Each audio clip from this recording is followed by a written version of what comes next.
Armação ilimitada. Oferecimento de Choquito, que faz o lanche mais gostoso. Bom, eu sou Luffy Steffen, este é o Nafta Luffy e continuamos produzindo em plena quarentena. Na semana passada eu fiz um programa falando do cinema catástrofe de Hollywood dos anos 70 e comparando um pouco aqueles filmes com a situação que a gente vive hoje em termos sociais e políticos em relação à pandemia do coronavírus. E no programa de hoje, continuando nessa linha, a gente vai resgatar um episódio da série Armação Ilimitada, uma série lendária da TV brasileira nos anos 80, e que teve um episódio em 1986 chamado É o Fim do Mundo, que já mostrava uma bizarra quarentena. Bom, para quem não sabe, Armação Ilimitada foi um programa, um seriado, uma série da TV Globo, que marcou época, né? Estreou em 17 de maio de 1985, portanto praticamente 35 anos atrás. Ficou no ar nos anos de 85, 86, 87 e 88. A série foi reprisada, alguns episódios foram reprisados, em julho de 1988, na sessão Aventura da Globo. Depois, durante o ano de 1990, no Festival 25 anos da Globo, também alguns episódios foram reprisados. Em 1993, em algumas manhãs de domingo, alguns episódios foram reprisados. Em 2005, comemorando 40 anos de Rede Globo, a série foi exibida quase na íntegra no canal Multishow, não existia canal Viva na época. E aí o Multishow então reprisou as três primeiras temporadas, né, de 85, 86 e 87.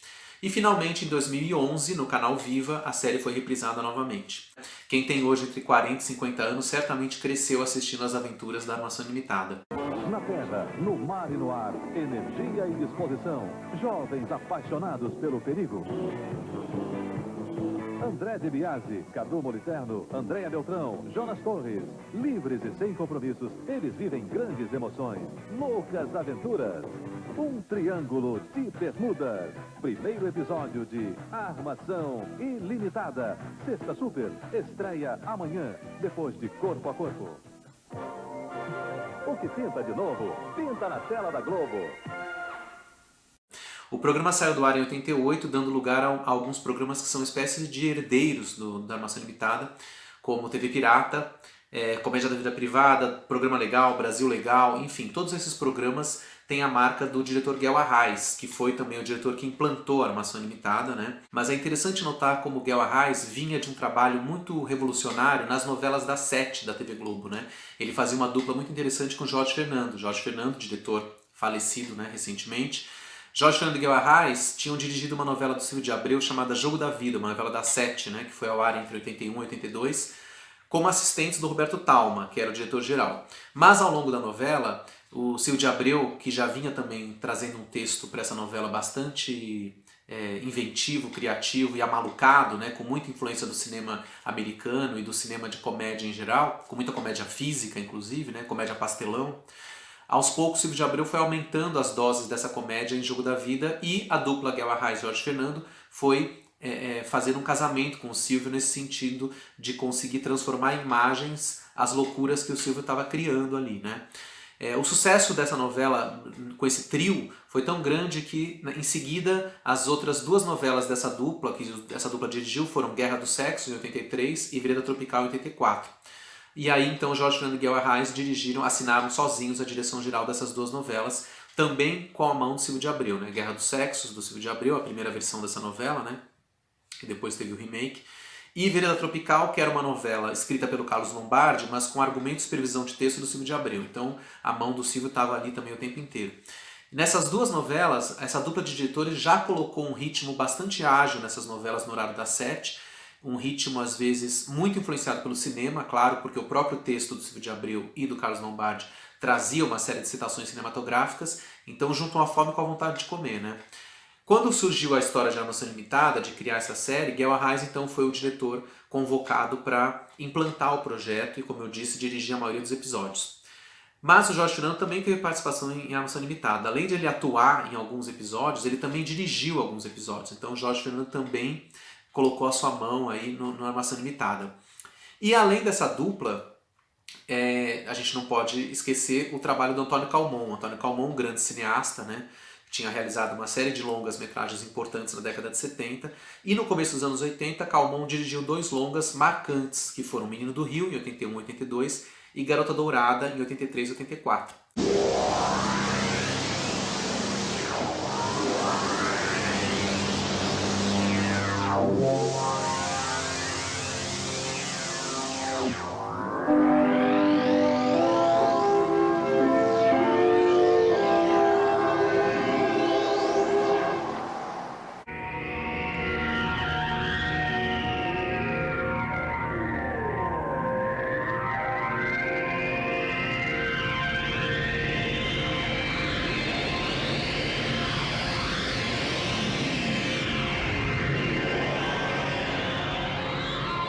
O sucesso estrondoso desses filmes, que já traziam uma fórmula de personagens jovens, na Zona Sul Carioca, rock nacional, o retrato dessa juventude do começo dos anos 80, que vinha saindo de uma ditadura, uma juventude hedonista, descompromissada, descontraída, né?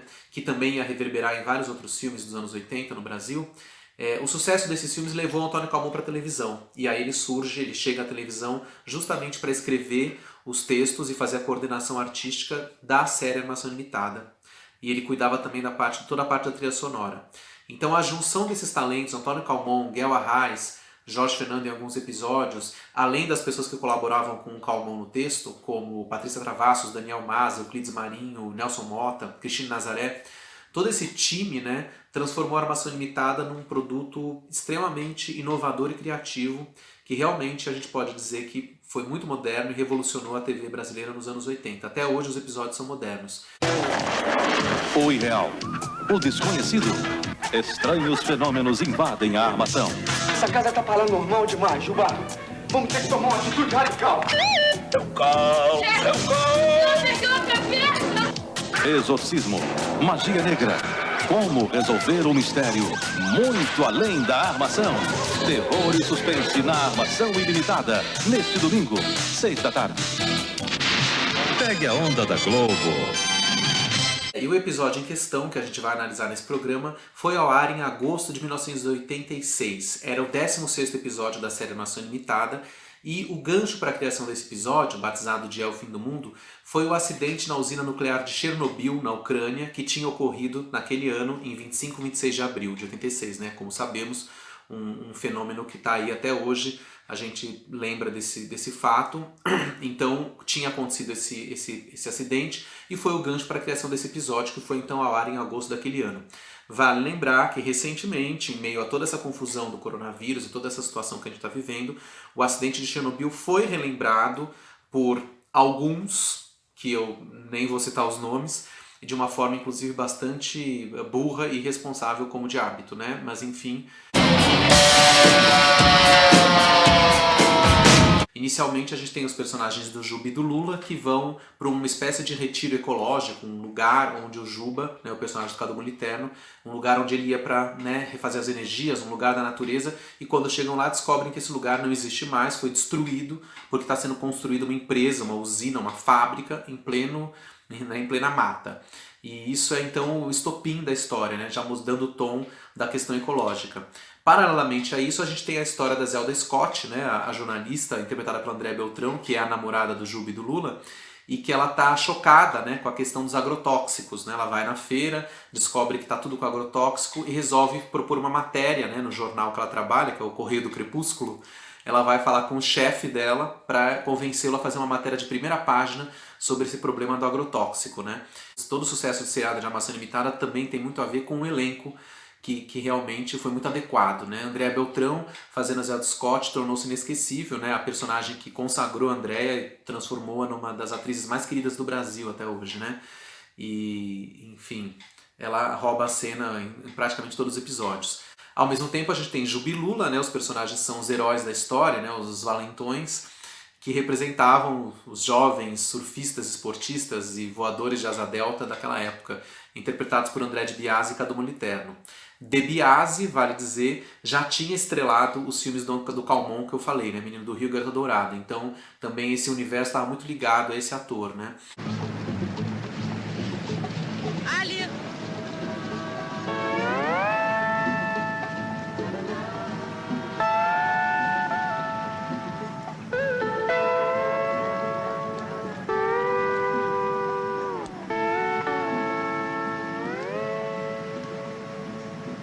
Ali, come on. Ali, come on here. Shit. Go, Ali. Go. E coroando isso, a gente tem o Jonas Torres, né? Que na época um ator mirim, um garoto, que também roubava a cena fazendo o papel do Bacana, né? Que é o mascote, o filho adotivo dessa família moderna formada por Juba, Lula e Zelda Scott. Os adultos vivem botando banca pra cima da gente. Mas agora somos nós que vamos botar a banca pra cima deles. Chegou o Crítico, a nossa revista, super informativa, E no Torre tá fingindo? Você já conhece Crix? Claro, ela é proibida para menores de 10 anos. Posso dar um jeitinho de você dar uma olhadinha nela lá em casa. Ai, chegou o Cria. Pra quê? Não é Cria. Vai deixar de ler uma bela revista.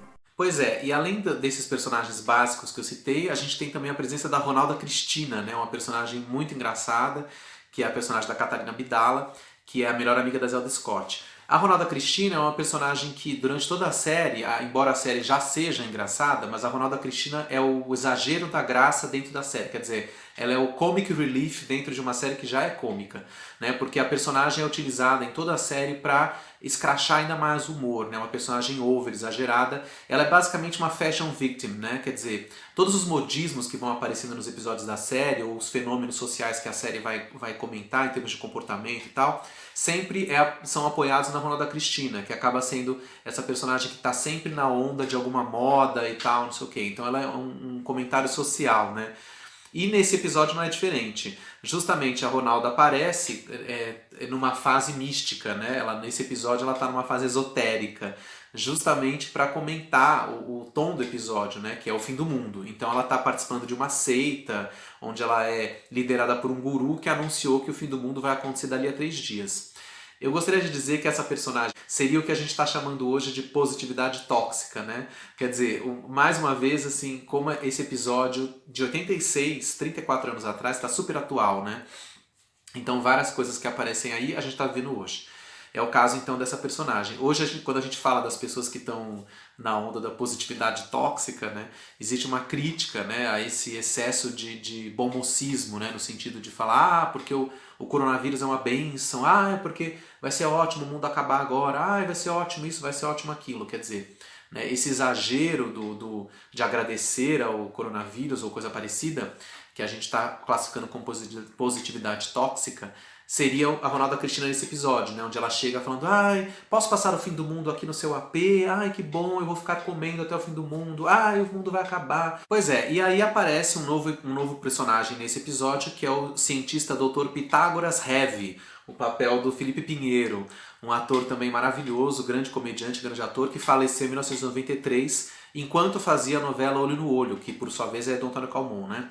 Mas enfim, aqui então nesse episódio ele interpreta o bizarro Pitágoras Heavy, que é um personagem que aparece na armação, convidando eles para uma estranha experiência, né? Ele quer que os integrantes da armação passem 1 mês num abrigo nuclear para fazer um teste, né?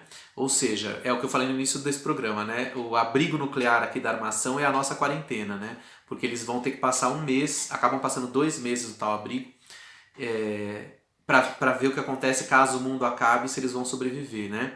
E interessante que esse personagem do Pitágoras Heavy, ele é um cientista e ele mesmo fala, né, que ele largou a ciência porque não dava dinheiro nenhum e agora ele está lançando um grande empreendimento imobiliário, né, que justamente vai construir abrigos nucleares. Então a gente tem um personagem que é uma extrema crítica, né, inclusive é o que a gente vive hoje, né? De um lado a gente tem a ciência, né, resistindo, e do outro lado o empresariado tentando ganhar dinheiro em cima da crise, né? Isso está combinado, as duas coisas, nesse personagem do Dr. Pitágoras.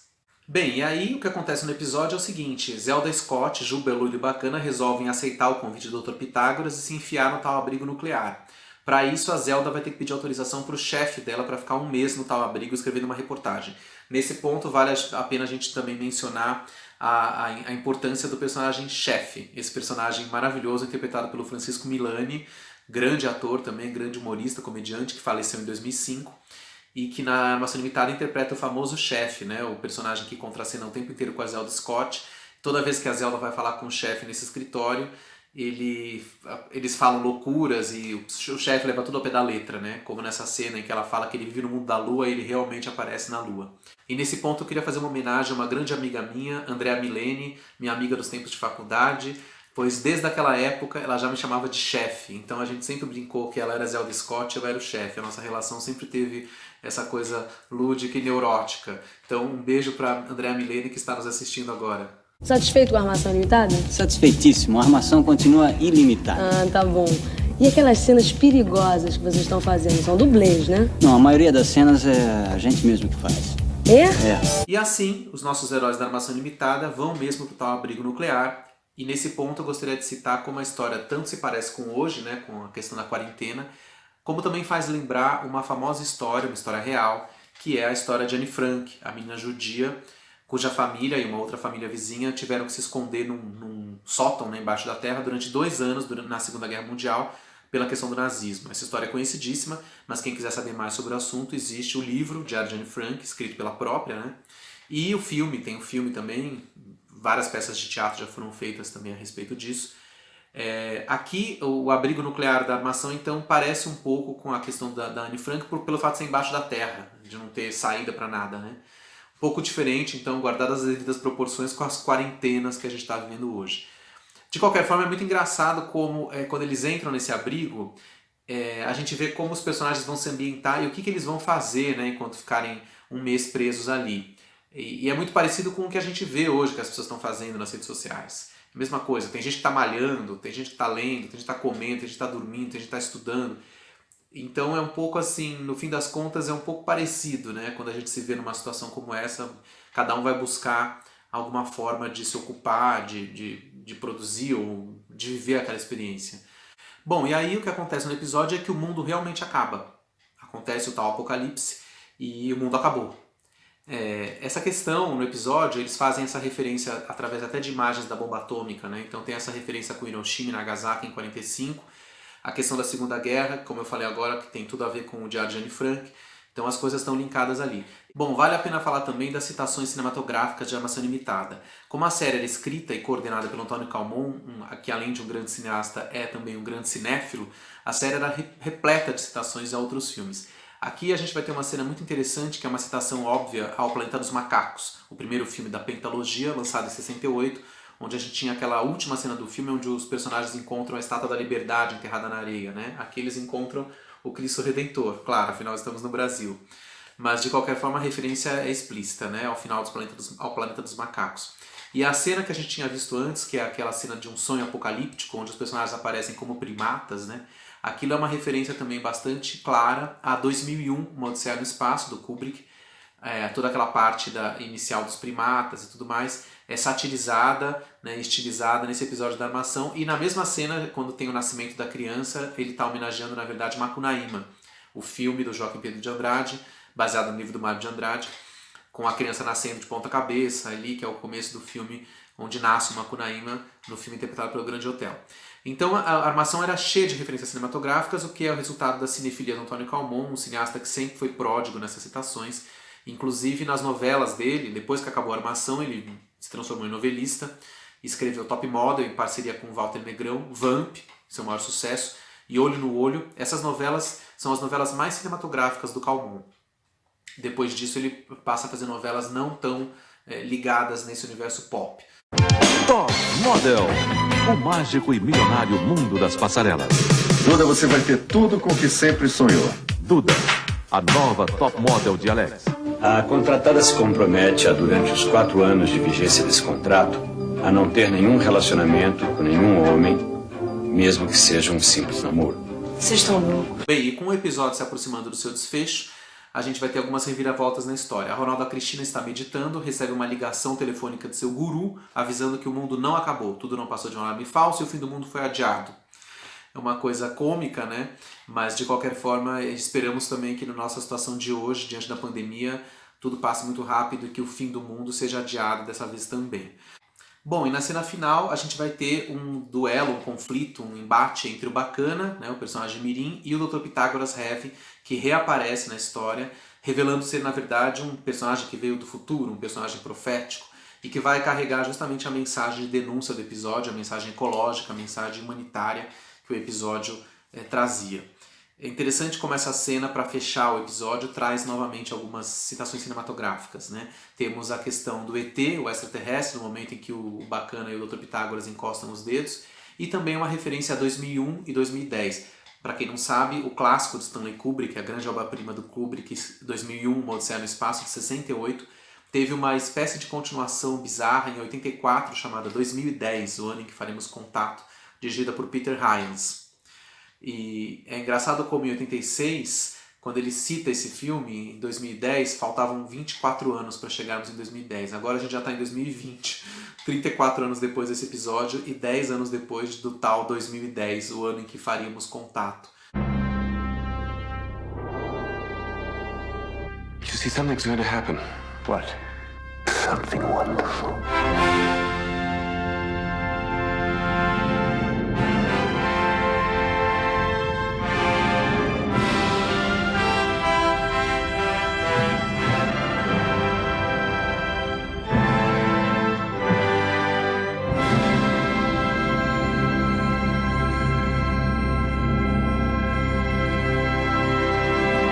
Esse foi o Naftaluf dessa semana, celebrando o episódio É o Fim do Mundo, exibido pela Armação Limitada em 1986. Pra mim, é um dos melhores episódios da série. Essa série, eu esqueci de falar isso, teve 40 episódios ao todo, e com certeza se eu tivesse que fazer um top 10 dos melhores episódios da Armação, esse episódio estaria incluso. Apesar disso, foi lançado um DVD duplo em 2007 com 10 episódios da série, e esse episódio não estava incluso. Mas tudo bem, estamos aqui justamente para isso, para resgatar essas obras-primas da cultura pop dos anos 50, 60, 70, 80 e 90. E vamos finalizar com a música Apocalipse Não, da Blitz, muito interessante, também muito pertinente para o momento que a gente vive hoje, principalmente uma das frases da música que a gente vai ver aqui, que é: não quero ficar vendo o mundo acabar pela TV. Quando olho pro sol, meu Deus, fico pensando em mim e você. Quando olho pro sol, meu Deus, fico pensando em mim e você. Não quero ficar vendo o mundo acabar pela TV. Enfim, é isso. Até a próxima.